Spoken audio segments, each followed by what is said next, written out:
నేనేం చెప్తానంటే అప్పుడప్పుడు నువ్వు తాడిపత్రిగా రాజకీయాన్ని చేస్తే మేము కూడా చూస్తాము అని చెప్తాను.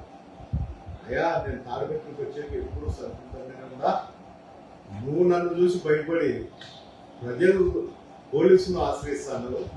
నీ హైదరాబాద్ నాకు తెలుసు, నీతో ఏమీ కాదు. ఎవరన్నా లేనప్పుడు ఏదన్నా ఉన్నప్పుడు ఆ గుంపు చేయడము, దాన్ని పోలీసులతో లాభం వస్తుందని చెప్పి చేయడము నీ కథలు, నీ కథ అందరికీ తెలుసు.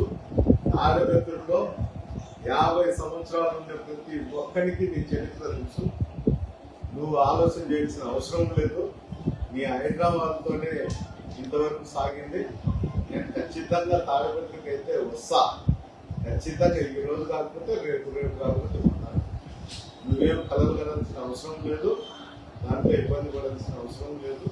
నీ అతి తెలివితేటలు, నీ దగ్గర ఉన్నటువంటి అంశాలతో ఏదో ఒకటి వాయిస్ ఇప్పించడము, నీచంగా మాట్లాడడము, రెచ్చగొట్టడము, ఇవన్నీ చేస్తాండవు. నువ్వు రెచ్చగొడితే నేను ఏదన్నా క్రైమ్ చేస్తా అని ఆలోచన చేస్తాను. నేను అలాంటి ఆలోచనలు కానీ అలాంటి క్రైమ్ జోలికి కానీ పోయే పరిస్థితి లేదు.